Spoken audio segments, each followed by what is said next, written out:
యద్భూభంగాః ప్రమాణం స్థిరచరరచనా తారతమ్యే మురారేః వేదాంతాః తత్వచింతాంబరభిదురసి యత్పాదచిహ్నైత్తరంతి భోగోపోద్ఘాతకైలీచులికిత భగవత్వైశ్యరూప్యానుభావ సానశ్రీః అస్మృణీతాం అమృతలహరిధీలంఘనీయైః అపాంగైః అంటారు పరాశర భట్టర్లు శ్రీగుణరత్నకోశంలో. గత జన్మలలో చేసినటువంటి పాపపుణ్యములను బట్టి పుర్రె మీద రాసేటప్పుడు లక్ష్మీదేవి బ్రహ్మగారి తల్లి కనుక, సృష్టికర్త యొక్క తల్లి కనుక, అమ్మ గత జన్మలో వీడు ఫలానా పేరుతో ఉన్నవాడమ్మా అంటే ఆవిడ ఓ వాడా లోకహితము కొరకు ప్రవర్తించిన వాడని కనుబొమ్మ పైకెత్తిందనుకోండి. ఓ అని ఇలా కనుబొమ్మ పైకెత్తితే యద్భూభంగాః ప్రమాణం, ఆవిడ కనుబొమ్మ పైకెత్తితే ఈ జన్మలో వాడు మహదైశ్వర్యవంతుడవుతున్నాడు. యవ్వని వాకిటని ఇహబద పంకంబు రజభూషణ రజో రజినడగు అంటుంది ద్రౌపదీదేవి భారతంలోని.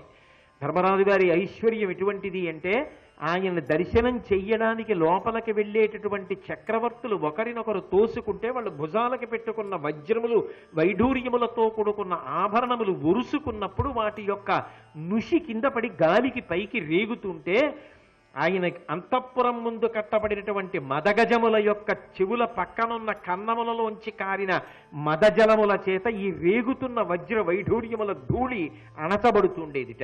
అంతటి ఐశ్వర్యవంతుడయా ధర్మరాజు అంటే ఏమిటి తేలిగ్గా మాట్లాడుతున్నావు? ఎంత ఐశ్వర్యం ఉంటే ధర్మరాజు గారు ఉలికులికి పడ్డాడు? ఏం ఉలికి పడలేదుగా, లేనినాడు బెంగెట్టుకున్నాడా? మీరు విన్నారుగా వ్యాసుల వారి గురించి చెప్పినప్పుడు తీసుకెళ్లి మళ్ళీ హిమవత్ పర్వతం మీద ఉన్న ఐశ్వర్య నిధులను ఇచ్చాడు. ఇస్తే దాచుకున్నాడా? అశ్వమేధయాగం చేసి అందరికీ పంచిపెట్టేశాడు. అందుకే ఆ లోపల ఉండవలసినటువంటి సంస్కార బలము ఉండకపోతే దంభముగా పరిణమించిందనుకోండి, అది చాలా ప్రమాదహేతు, ఎదుటివాడు కూడా పట్టుకోలేడు. ఎందుకని అంటే చాలా మంచివాడిలా కనపడుతూ ఉంటాడు పైకి.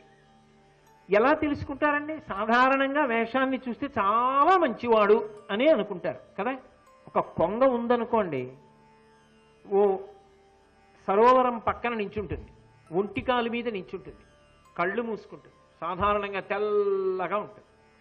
కొంగ జపం అంటారు. అందుకే చూసిన వాళ్ళు ఏమనుకుంటారు, అబ్బా ఈ కొంగ ఏదో పెద్ద మార్పు వచ్చేసింది, లోపల జీవుడు ఎవరో ఆ సరోవరంలో స్నానం చేసి ఇంత తెల్లవారకట్ట దాని ఒడ్డున నించుని ఇంత చలిలో అలా కళ్ళు మూసుకుని అలా జపం చేస్తోందే కదలకుండా అనుకుంటాం. అది నిజానికి సంపుటములను ముందుకు చాపి ఇలా చూసుకుంటూ ఉంటుంది. చేప నీళ్లలోంచి ఇలా వచ్చిందనుకోండి, చటుక్కున తిరిగి సంపుటములతో చేపని పట్టుకుని పైకి ఎగిరిపోయి తినేస్తుంది. నిలబడింది ఒంటికాల మీద, ఒళ్ళంతా తెలుపు, చూస్తే శుద్ధ సత్వస్వరూపంతో ఉన్నట్టుంది.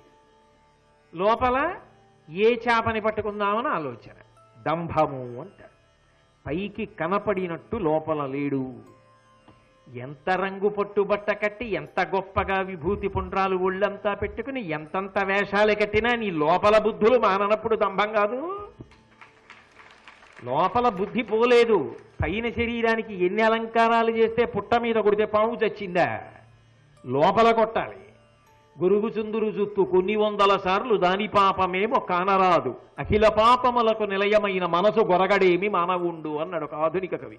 అలా లోపల మార్పు రాకుండా దంభంతో ఉండి పైకి ఎంతో మంచివాళ్ళ నటిస్తూ పోతే అమాయకులైన వాళ్ళు, పెద్దలైన వాళ్ళు మంచివాడు అనుకున్నారేమో, కానీ వాళ్ళు మోసపోతే వాళ్ళకు వచ్చిన నష్టమే ఉంది. అనుకున్నారేమో పాపం, అంతే, అంతవరకే. కానీ మోసపుచ్చిన దోషం కూడా నీకు రావట్లా, పాడైపోవట్లా. కాబట్టి నిన్ను నువ్వు నిరంతర పరిశీలనం చేసుకుంటూ ఉండాలి. ఉత్తమ వంశంలో పుట్టావు, వంశమునకు కళంకం రాకూడదని ప్రవర్తించాడు, ఏమీ పాడవడు.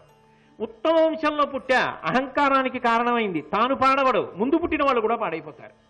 సరస్వతీ కటాక్షం ఉన్నది, ఏమీ పాడవడు. ఆ సరస్వతీ కటాక్షం 10 మంది హితానికి పనికొచ్చిందనుకోండి, ఆవు గడ్డి తిని పాలిచ్చినట్టు తాను కష్టపడి చదువుకున్న శాస్త్రాన్ని 10 మందికి ఉదారంగా పంచిపెట్టేశాడనుకోండి, తాను శాశ్వతమైన కీర్తిని పొందుతాడు.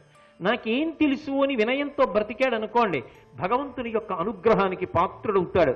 ఏదో కొంత తెలుసుకుని నాకన్నా తెలుసున్నవాడు లేడు అని అహంకారానికి పోయాడనుకోండి, 24 గంటలు చదువుకున్న చదువు అవతలవాడి యొక్క తప్పు పట్టడానికి పనికొచ్చింది. పనికొస్తే ఇప్పుడు ఆ చదువు స్వార్థంతో నిండిపోయింది. ఏదో ఒకటి ప్రతిఫలం లేకపోతే ఆయన చదువుకున్న చదువు వల్ల సమాజానికి ఉపయోగం ఉండదు. అప్పుడు ఏమవుతుంది? చాలా గొప్ప గొప్ప పడగ నాగుపాముది, దాని మీద మణి ఉంది.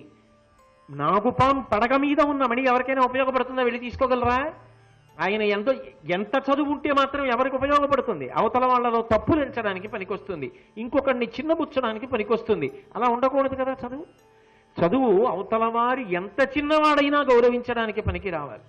చాలా బాగా చెప్పావోయ్, చాలా బాగా మాట్లాడేవోయ్ అని పిల్లల్ని కూడా ప్రోత్సహించగలగాలి.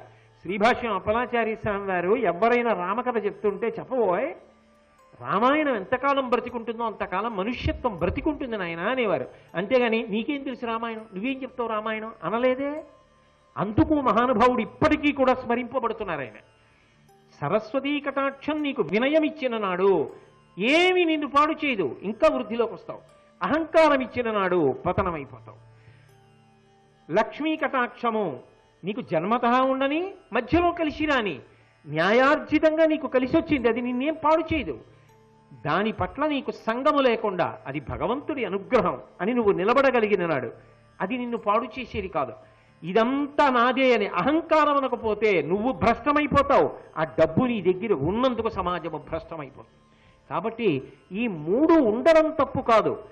పరిణతి లేని వాడి దగ్గర ఉండడం వల్ల వాడు పాడై మిగిలిన వాళ్ళని పాడు చేస్తాడు. అథవా మీరిటి తిప్పి ఆలోచించండి, ధృతరాష్ట్రుడైతే ఎలా అర్థం చేసుకోవాలి? అప్పుడు ఇవి ధర్మరాజు గారి దగ్గర ఉంటే ఏం చేశాయి? ఏం చేయలే. దుర్యోధనుడి దగ్గర ఉంటే ఏం చేస్తున్నాయి? సర్వనాశనం చేస్తున్నాయా? ఆ వంశంలో పుట్టబట్టి కదా నేను యువరాజుని, నాకే రాజ్యం కావాలి, ధర్మరాజుకు ఉండకూడదు అని విపరీత బుద్ధులు పుట్టాయి.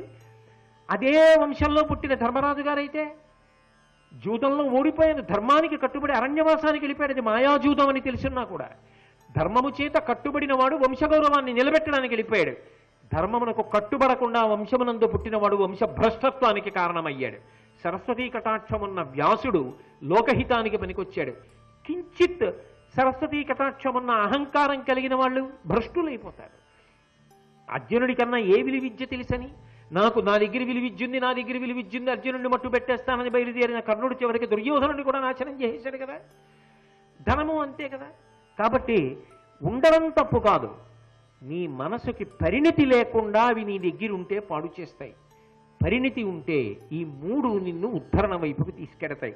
ఇది బాగా జ్ఞాపకం పెట్టుకోవలసిన విషయం సుమా. కాబట్టి నీకు ఇవి కలిగిన అహంకారమును పొందవద్దు. అవి నీ ఆరోగ్యవంతమైన భయమునకు కారణమై నువ్వు మరింత బాగా బ్రతకడానికి హేతువులు కావాలి. కాబట్టి ధనమును, విద్యయు, వంశంబును దుర్మతులకు మదం వనరించును, సజ్జనులైన వారి కడకువయును వినయము ఇవియ తెచ్చు ఉర్వీనాథ. ఇవే ఒకడికి వినయాన్ని తెచ్చేయి, ఒకడికి అహంకారాన్ని తెచ్చేయి. బాగా అర్థం చేసుకో, నీ మనసుని శుద్ధి చేసుకో. విదురుడు మాట్లాడినటువంటి ఈ 2 పద్యాల్లోనూ కూడా మన మనసుని చాలా సంస్కారవంతంగా ఉంచుకోకపోతే వచ్చే ప్రమాదం, 1 ప్రేమ కలిగిన వారి మాట వినడం, 2 మనకి కలిగిన దాని వల్ల పాడైపోకుండా మనని మనం నిలబెట్టుకోవడానికి మనశ్శుద్ధిని ప్రయత్నపూర్వకంగా నిలబెట్టుకోవడం, ఈ రెండిటిని ప్రస్తావన చేశాడు. ఇది దేశకాలములతో సంబంధం లేకుండా ఎప్పుడైనా ఎక్కడైనా సరే జీవితంలో జ్ఞాపకం పెట్టుకుని వృద్ధిలోకి రావలసినటువంటి హితవాక్యములు. ముల్లోకములను సమ్మోదింప భేతాడు మదమడంచిన విక్రమస్థిరుండు. ఆయనేం చేతకానివాడై కాదు, భేతాళుడంతటి వాడి విక్రమాన్ని కూడా అణచినటువంటి పరాక్రమము కలిగినటువంటి వాడు. అణుమాత్రమైన బొంకను మాట ఎరుగని అసమాన నిత్య సత్యవ్రతుండు. అణుమాత్రం కూడా అబద్ధమాడడం అనేటటువంటి విషయంతో ప్రమేయం లేనివాడు. 7 దీవుల నవలీల నేలినట్టి సాంద్రకీర్తి హరిశ్చంద్ర చక్రవర్తి. 7 దీవులను ఏలినటువంటి వాడు. బానిసీడుగా అమ్మంగబడెడు కొనుడు పౌరులార మహాధనోద్ధరులారా. అటువంటి వాణ్ణి ఇవాళ బానిసగా అమ్మేస్తున్నాం. మీలో ధనం కలిగిన వాళ్ళు కొనుక్కోవచ్చు. అంటే విశ్వామిత్రుడికి ఇచ్చినటువంటి మాట కోసం కాశికాపట్టణంలో తాను ఒక బానిసగా అమ్ముడుపోయాడు. అమ్ముడుపోయి చిట్ట చివరికి కాటికాపరి చేశాడు ఆ ధర్మం అన్న మాటకి కట్టుబడ్డానికి. చిట్ట చివర తన భార్యని వధించడానికి సిద్ధపడ్డాడు. దేవతలందరూ పుష్పవృష్టి కురిపించి వచ్చి ప్రత్యక్షమై నీ కీర్తి ఆచంద్రతారార్కం ఉంటుంది అని శ్లాఘించారు. ధర్మానికి కట్టుబడిన వాడు ఎక్కడ పాడయ్యాడు? పాడైనది లేదు. అప్పటికి కష్టపడినట్టు ఉంటుందేమో, కానీ అంతిమ విజయం మాత్రం అది కూడా మామూలుగా కాదు. ఎన్ని తరాలు దాటిపోయినా ఆ కీర్తి శాశ్వతంగా ఉండిపోతుంది. అటువంటి కీర్తిని ఇవ్వగలిగినది ధర్మము సుమా. నలచక్రవర్తి ఎంత కష్టపడ్డాడు? ఆయనేం పడిన కష్టం సామాన్యమైందా? భారతంలో నలచక్రవర్తి యొక్క ఉపాఖ్యానం ఉంది. భారతం కన్నా కూడా అన్నప్పుడు చిత్రనలీయము అనబడేటటువంటి పుస్తకం కేవలం నలోపాఖ్యానాన్ని మాత్రమే చెప్తుంది కాబట్టి చాలా చాలా గొప్పగా రచన చేయబడింది. ఆ నలుడు వంటలవాడిగా ఉన్నప్పుడు చూసి అంటాడు, సర్వభౌమ పదంబు శరణిమీరిన భోగి వంటలవాడౌచు బరగెనేడు, విమలాతపత్రముల్ వెలయగల్గిన రేడు వర్షాతపములకు బడలెనేడు, కను సన్నదొరల చేతను యాజ్ఞ గుణవిభుండు వెలయ ఒక్క నియాజ్ఞ మెలగెనేడు, భయత కోదండ ఖడ్గముల్ పట్టు వీరుడు గరిటెయు క్రొవియు పట్టెనేడు, విపుల కేసరి నక్కట పిల్లి చేసే అధమ విధమున ఇట్టిదే విధికృతంబు అంటారు. సార్వభౌమ పదంబు సరణిమీరిన భోగి వంటలవాడౌచు బరగెనేడు. ఒకనాడు సార్వభౌముడు అయిన ధర్మానికి కట్టుబడిపోయి వంటలవాడిగా మిగిలిపోయాడు. అలాగే సర్వభౌమ పదంబు సరణిమీరిన భోగి వంటలవాడౌచు బరగెనేడు, పిక్కు రాజుల చేత మృక్కు తినఘనండొక్కరాజునకు తాం మృక్కెనీడు. అంతమంది రాజుల చేత నమస్కారాలు అందుకున్నవాడు చిట్ట చివరికి తానే ఒక రాజుకి నమస్కారం చేశాడు, ఋతుపర్ణుడికి. సారథ్యం చేయవలసి వచ్చింది. ఒకానొక నాడు గొప్ప గొప్ప ఆజ్ఞలను చేసి జారీ చేసి భోగములను అనుభవించిన వాడు వర్షానికి వేడికి కూడా ఎంతో బాధపడవలసి వచ్చింది. భయద కోదండ ఖడ్గముల్ పట్టు వీరుడు, గొప్ప ధనస్సుని ఖడ్గాన్ని పట్టుకుని శత్రు సైన్యములను దురుమాడగలిగినటువంటి శక్తి కలిగిన వీరుడు గరిటెని ఒక చేతిలో కురివిని పట్టుకున్నాడు. పట్టుకుని వంట చేశాడు. విపులకేసరి నక్కట పిల్లి చేసే ఒక గొప్ప సింహం పిల్లిలా బతికింది. అయినా ధర్మం కోసం ఆయన ఎక్కడ బెసకనందుకు నలచక్రవర్తి యొక్క కీర్తి ఎంత గొప్పదైంది. ఇవాల్టికి నలుని యొక్క ఉపాఖ్యానానికి సంబంధించి విశేషాలు చదువుకుంటే కలిపురుషుని యొక్క బారి నుంచి తప్పుకుంటారు అని ఫలశ్రుతి. వాళ్ళు చేసినటువంటి ధర్మానుష్ఠానం తర్వాతి కాలంలో వచ్చినటువంటి వారి యొక్క ధర్మాన్ని కాపాడుతోంది, ధర్మతత్పరులుగా నిలబెడుతోంది. అంటే ధర్మాన్ని పట్టుకున్నవాడు ఎందుకు పాడవుతాడు? ఎక్కడ పాడవుతాడు? అలా పాడయ్యేటటువంటి అవకాశం ఉండదు. ధర్మము సర్వకాలముల యందు రక్షించడం ఒకెత్తైతే, ఆ ధర్మాన్ని పట్టుకున్న వాడితో చేసినటువంటి చిలిమి యువతల వాడికి శ్రీరామరక్ష. ధర్మాన్ని పట్టుకున్నవాడి జోలికి వెళ్ళడం, ధర్మాన్ని పట్టుకున్నవాడిని బాధ పెట్టడం, ధర్మాన్ని పట్టుకున్నవాడు పాటించినటువంటి ఓర్పు చేతకానితనం అనుకోవడం యువతలవాడు పుత్రమిత్ర కళత్రాదులతో భ్రష్టుడైపోవడానికి కారణమవుతుంది. కాబట్టి నువ్వు ఏ పొరపాటైనా జీవితంలో చేస్తే దిద్దుకోగలవేమో కానీ తెంపరితనంతో ఏ కారణం చేత కూడా ధర్మాత్ముల జోలికి వెళ్ళవద్దు. అది చాలా భయంకరమైనటువంటి చెలగాటము సుమా. అటువంటి పనుల జోలికి వెళ్ళవద్దు. నీకేమైనా అవకాశం ఉంటే ఒక ధర్మాత్ముడితో చెలిమి చెయ్యి, ఆయనని రక్షించు, ఆయనతో స్నేహంగా ఉండు. ఆయనతో కలిసి ఉన్నంత మాత్రం చేత మన జీవితం మారుతుంది. ఒక ధర్మానుష్ఠాన తత్పరుడితోటి స్నేహం కుదిరిందనుకోండి, అది మన జీవితం మీద విశేష ప్రభావాన్ని చూపిస్తుంది.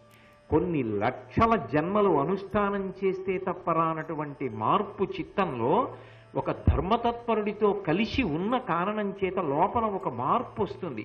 కనీసం అంతరాత్మ ప్రశ్న వేయడం మొదలెడుతుంది.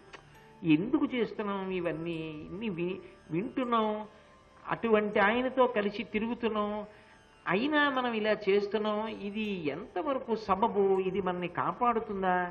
అబ్బా, ఈ వెంపర్లాట్ నుంచి బయటపడి ధర్మానికే నేను నిలబడే రోజు వస్తే బాగుండు, ఎందుకు అనవసరంగా ఈ జంజాటానికి నేను ఇలా లొంగిపోతున్నాను అని ఒక అంత పరిశీలనం మొదలవుతుంది. భగవంతుడు నిజానికి దీన్ని ఎందుకు ఇస్తాడంటే, దీనిని మనసుని ఈ రెండిటిని ఆధారం చేసుకుని 3 పనులు చేస్తూ ఉండాలి.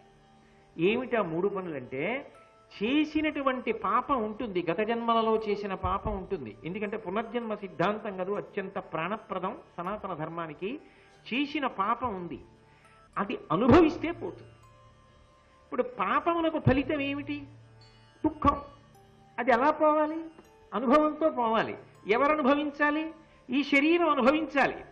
దీనికో నొప్పి వచ్చిందనుకోండి, ఎప్పుడో ఎవరికో శరీరం నిప్పెట్టేటట్టుగా కొట్టినటువంటి పాపం ఇప్పుడు నేను అనుభవించే నొప్పిలో పోతోందనమాట. ఇప్పుడు పాపము క్షయమవుతోంది దుఃఖంలో. ఓ సుఖం వచ్చింది, గతంలో చేసిన పుణ్యం ఏదో ఉందన్నమాట. ఆ పుణ్యం ఇప్పుడు సుఖంగా పోతోందనమాట. సుఖం కలిగింది, పుణ్యం పోతోంది. పాపం కలిగింది, దుఃఖం పోతోంది. ఇప్పుడు ఈ రెండిటిలో ఏది మిగిలిపోయినా మళ్ళీ జన్మెత్తాలి. ఎందుకో తెలుసా? మరి దాన్ని అనుభవించద్దు. అనుభవించాలంటే శరీరం ఉండాలా వద్దా? మళ్ళీ పుట్టాలి. ఈ రెండు పోతున్నాయి, అమ్మయ్య నాకు జన్మలు తగ్గిపోతున్నాయి. ఇప్పుడు ఈ రెండిటినీ వాడుకుంటున్నాడు, చూస్తున్నాడు సాక్షిగా. ఓ, నిన్న సంతోషం వచ్చింది, ఇవాళ దుఃఖం వచ్చింది, రేపు సంతోషం వస్తోంది. సుఖం చేసిన పుణ్యం పోతోంది, చేసిన పాపం పోతోంది. ఇప్పుడు ఈ రెండిటినీ సాక్షిగా చూస్తూ ఉంటాడు. 3 చెయ్యాలన్నాను కదా నేను. మరి మూడోది ఏమిటి అంటే, ఇప్పుడు ఈ శరీరాన్ని మనసుని ఆధారం చేసుకుని చిత్తశుద్ధిని చేసుకుంటూ ఉంటాడు. ఎలా అంటే, శాస్త్ర విహిత కర్మాచరణం చేస్తాడు. శాస్త్రం ఎలా చెప్పిందో, గురువు గారు ఎలా చెప్పారో అలా బ్రతుకుతాడు. బ్రతికి దానివల్ల నాకు పుణ్యం కావాలండం లోపల చిత్తాన్ని శుద్ధి చేస్తాడు. అలా పుణ్యకర్మ శాస్త్రంలో చెప్పినట్టు చెయ్యగా చెయ్యగా చెయ్యగా పాపకర్మకి దూరంగా ఉండగా ఉండగా ఉండగా గిన్ని బాగా తోముకోగా తోముకోగా తోముకోగా చిత్తశుద్ధి ఏర్పడి పాత్రత కలుగుతుంది. వీడికి జ్ఞానం ఇవ్వవచ్చు. ఈశ్వరుడు ఎప్పుడూ అనుగ్రహిస్తాడు. ఎప్పుడు అనుగ్రహించాడు? గిన్నెలో నీళ్లు పోసినటువంటి బియ్యం అన్నీ ప్రతి బియ్యపు గింజ అన్నపు మెతుకుగా ఎప్పుడు మారింది? కుక్కర కూసినప్పుడు. కుక్కర్కి ఎలా తెలిసింది? అది కూసింది, అనుమానం అక్కర్లా, పొయ్యి ఆర్పేయచ్చు. లోపల ప్రతి బియ్యపు గింజ అన్నపు మెతుకు అయిపోయింది. అలా చిత్తశుద్ధిని పొందిన తర్వాత ఈశ్వరుడు జ్ఞానం ఇస్తాడు. ఆ జ్ఞానము వలన ఏమవుతుంది? నిత్యానిత్య వస్తు వివేకం కలుగుతుంది. బ్రహ్మము అనుభవంలోకి వస్తుంది. అప్పుడు తాను బ్రహ్మమైపోయాడు. అప్పుడు శరీరపతనమునందు సాక్షిగా చూస్తాడు. సుఖము తాదాత్మత చెందడు. అందుకే తనదైన కార్యమునందు వైక్లభ్యమును పొందాడు. తన కర్తవ్యమును పాడు చెయ్యలేదు. ఇది కర్తవ్యాన్ని చేసుకుంటూనే వెళ్ళిపోతూ ఉంటాడు. దానికి కారణం శాస్త్రమునందు ప్రబల విశ్వాసం, గురువాక్యమునందు ప్రబల విశ్వాసం. ఇప్పుడు సుఖము చేత తన కర్తవ్యత నిష్ట చెడిపోదు, దుఃఖము చేత తన కర్తవ్యత నిష్ట చెడిపోదు. ఎలా ఉన్నా తన కర్తవ్యాన్ని తాను శాస్త్రీయంగా చేసుకుంటూ వెళ్ళిపోతూ ఉంటాడు. అది పాత్రతకి కారణమవుతుంది. ఒకసారి జ్ఞానము కలిగిందనుకోండి, ఇక మళ్ళీ మిగిలిపోయినటువంటి పాపపుణ్యములు ఉండవు. మొత్తం సంచితం అంతా దగ్ధమైపోతుంది. దగ్ధమైపోయి ఇక మళ్ళీ పుట్టవలసిన అవసరం లేకుండా విడుదల పొందేస్తాడు. ఇక మళ్ళీ జననము మరణము ఉండవు. పుడితే కదా మళ్ళీ చావడం. అందుకని జననము లేదు కాబట్టి మరణము లేదు. ఇది ఆఖరిసారి శరీరాన్ని వదిలిపెట్టడం. అది మోక్షము. అది దాని కొరకు ప్రయత్నములో చిట్ట చివరి స్థితికి వివేకధనమును పొందాడు అంటారు. అందులో ఈ రెండిటిని సాక్షిగా ఉండి, ఓ దుఃఖం వచ్చింది అమ్మయ్య కొంత పాపం పోయిందిరా, ఓ సుఖం వచ్చింది అమ్మయ్య కొంత పుణ్యం పోయిందిరా, ఈ రెండిటికి నేను కదలకుండా నిలబడగలగాలి. ఇది ఈశ్వరుడు అనుగ్రహిస్తున్నాడు నన్ను. ఇలా ఒక్కొక్కసారి మనసు అనుభవిస్తుంది చాలా పెద్ద బాధని. ఓ, ఇంత పెద్ద బాధ శరీరానికి పడితే నేను చెయ్యవలసిన కర్తవ్యం చెయ్యలేకుండా శరీరం మంచాన పడిపోతుందేమోనని శరీరాన్ని కొట్టకుండా మనసుని కొట్టాడు. ఓర్చుకునే శక్తి కూడా వాడే ఇస్తాడే. వాడే ఆలంబనం. ఎటు తిరిగి వాడి చుట్టూనే తిరుగుతాడు. పిల్లలు చూడండి, స్తంభాలాట ఆడతారు. అటొచ్చి ఇటొచ్చి స్తంభాన్నే పట్టుకు తిరుగుతారు. అలా ఏం చెయ్యండి ఈశ్వరుణ్ణి పట్టుకు తిరుగుతూ ఉంటాడు. అది ఒకటి కొని ఒకదాని కొరకు బయలుదేరి రెండిటిని చూస్తూ ఉంటాడు, గమనిస్తూ ఉంటాడు. ఇప్పుడు ఒకటి కొని రెంటి నిశ్చలయుక్తి చేర్చి సుఖమునందు పొంగు లేదు, దుఃఖమునందు కుగ్గు లేదు. రెండు ఈశ్వరానుగ్రహమే. రెండు అనుగ్రహమైనప్పుడు మీకే బాధ ఏమిటి? డాక్టర్ గారు 2 మందులు ఇచ్చారు, ఒకటి తీగా ఉంది ఒకటి చేదుగా ఉంది, అయినా 2 మందులే వేసుకోవాల్సిందే. నిశ్చలయుక్తి చేర్చి ఒక దాని మీద సంతోషం లేదు, ఒక దాని మీద కుంగు లేదు, రెండూ సమానం.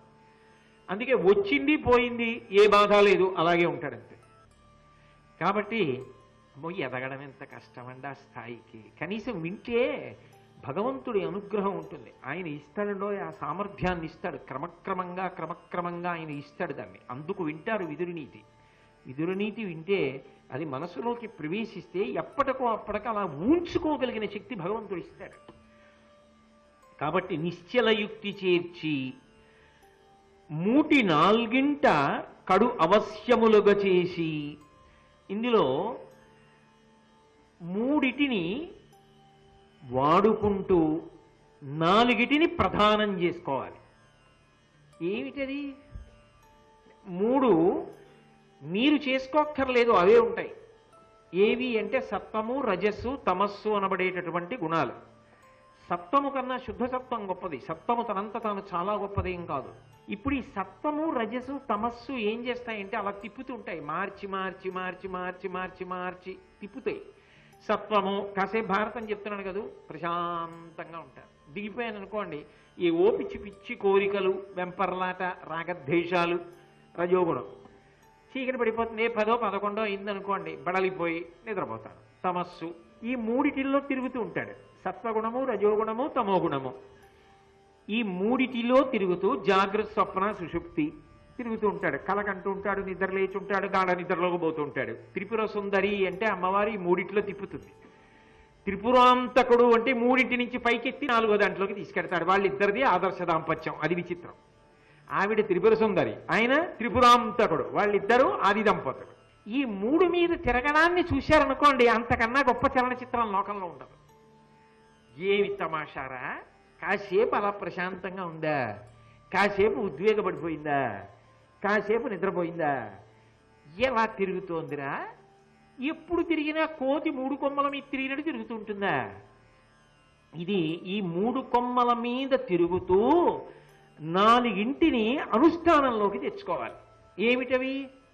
ధర్మ, అర్థ, కామ, మోక్ష. ఇందులో వివేకధనము కదా చివర. మోక్షము కొరకు 3 పురుషార్థములు, 4వది మోక్షం ఉన్నా నిజానికి మీరు చెయ్యవలసింది మాత్రం 3 చెయ్యాలి. 3 ఏమిటది? ధర్మబద్ధమైన అర్థము, ధర్మబద్ధమైన కామం. ఈ కంటితో చూసినది సుఖమన్న దుఃఖము, దుఃఖమన్న సుఖము. మనసు పట్టుకున్నది సుఖమన్న దుఃఖము, దుఃఖమన్న సుఖము. ఇంద్రియముల వలన కానీ మనసు వలన కానీ ఇవి బయటికి వెళ్ళి తీసుకొస్తుంటాయి. అందుకే అవి శాశ్వతం కావు. చెవి బయటది విని చెప్తుంది, అందుకే దానికి శాశ్వతత్వం లేదు. కానీ ఈ 6 యొక్క అసత్యత్వాన్ని గుర్తెరిగి తాను ధ్యానంలోకి వెళ్ళాడు. తాను ధ్యానములందు లేని వస్తువుని పట్టుకున్నాడు. ఇప్పుడు పట్టుకుని ధ్యానం చేస్తుంటే ఇంద్రియములు ఒక్కొక్కటి వెనక్కి వెళ్ళిపోయి.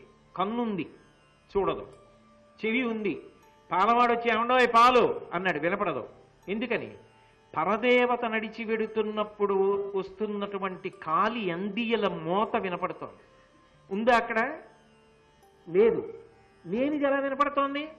ధ్యానము వలన వినపడుతోంది. అంటే మనసు లోపలికి వెళ్ళిపోయింది. లోపలికి వెడితే చూసినదేదో అది శాశ్వతము.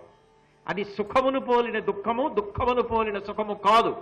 అన్నిటి నుంచి మిమ్మల్ని విడగొట్టగలిగినటువంటి గొప్ప వస్తువు అది. అంతర్ముఖ సమారాధ్య బహిర్ముఖ సుదుర్లభ. బయట దొరికేది కాదు, లోపల దొరుకుతుంది ఆవిడ. అందుకని 5 ఇంద్రియములు, మనస్సు 6 వెనక్కి వెళ్ళిపోయాయి అనుకోండి, లేకుండా పోయాయి అనుకోండి, అప్పుడు మీకు కలిగిన ఆనందం ఏదున్నదో అది శాశ్వతమని అనుభవంలోకి తెచ్చుకునే ప్రజ్ఞ, అది తెలుసుకుని ప్రయత్నం మొదలు పెట్టారనుకోండి, అప్పుడు 6 విషయంలో మీరు జాగ్రత్త పడిపోయారని గుర్తు. మీకు ఏదో గొప్ప రహస్యం ఒకటి తెలిసింది జీవితం. ఆ ప్రస్థానంలోకి ప్రవేశించారు, దాన్ని మొదలు పెట్టారు అని గుర్తు. ఎందుకంటే బయట కనపడుతున్న వాటికున్న అనిత్యత్వం మీకు తెలుస్తోంది. ఎందుకని? వివేకధనము, నిత్యానిత్య వస్తు వివేకం కదా. అందుకని ఈ 6 బాగా గుర్తుపట్టి 7 విడిచి, 7 విడిచి అంటే వదిలిపెట్టేసి అని అర్థం. వదిలిపెట్టేసి అంటే దాటిపోయి, నేను ఒక్కొక్కటి వదిలిపెడుతున్నాను అంటే అది దాటిపోతున్నాను. తనకి శరీరంతో సంబంధం లేని స్థితిలో భగవంతుడితో కలిసిపోయి జీవబ్రహ్మైక్య సిద్ధిలో ఆనందమునందు ఓలలాడుతున్నాడు. అది మీరు 6 చక్రములు దాటిపోయి 7వ చక్రాన్ని కూడా చేరిపోయినటువంటి స్థితి అనండి. లేదు, యథార్థమునకు 7 దాటిపోయాడు. 7 దాటిపోయాడు అన్నప్పుడు ఈ సప్త ధాతువులను దాటడానికి 7 సోపానములను అధిరోహిస్తాడు. 7 మెట్లు ఎక్కిపోయిన తర్వాత వదిలిపెట్టేశాడు కదూ, ఇక శరీరముతో సంబంధాన్ని వదిలిపెడతాడంటే శరీరం పోలేదు, కానీ శరీర సంబంధం ఉండదు. బ్రహ్మముతో అనుబంధాన్ని పొంది తాను బ్రహ్మమై గొప్ప ఆనందాన్ని లోపల అనుభవిస్తూ ఉంటాడు. ఏ 7 దాటాడు అంటే యమ, నియమ, ప్రాణాయామ, ప్రత్యాహార, ధారణ, ధ్యాన అనబడేటటువంటి 7 దాటిపోయి యమ, నియమ, ఆసన, ప్రాణాయామ, ప్రత్యాహార, ధారణ, ధ్యాన అనబడేటటువంటి 7 దాటిపోయి 8వదైనటువంటిది సమాధి అంటారు. అందుకే కృష్ణుడు అష్టమి నాడు పుట్టాడు అనడానికి కారణం అది. కృష్ అంటే నిరతిశయ ఆనందం. ఆ ఆనందం ఇప్పుడు దొరుకుతుందంటే 8వదైన సమాధి స్థితి యందు దొరుకుతుంది. సమాధి స్థితి యందు యోగి అనుభవించేటటువంటి ఆనందము ఘనమైతే అది కృష్ణుడు. ఆనంద ఘనమే కృష్ణుడు. అందుకే అష్టమి నాడు పుట్టాడు అంటారు. ఆ 8వదైనటువంటి సమాధి స్థితికి వెళ్ళిపోతే అక్కడ ఇక శరీరంతో సంబంధం లేదు. జీవ బ్రహ్మైక్య సిద్ధిని పొంది తత్వమసి మహావాక్యమై ఈ 2 ఒకటైపోయి పూర్ణమద పూర్ణమిదం పూర్ణాత్ పూర్ణముదచ్యతే పూర్ణస్య పూర్ణమాదాయ పూర్ణమేవావశిష్యతే అని తాను పూర్ణమైపోయి బ్రహ్మమై తాను పరమానందాన్ని అనుభవిస్తూ యోగి కూర్చుని ఉంటాడు. శ్రీ ఉమామహేశ్వర పరబ్రహ్మార్పణమస్తు. స్వస్తి.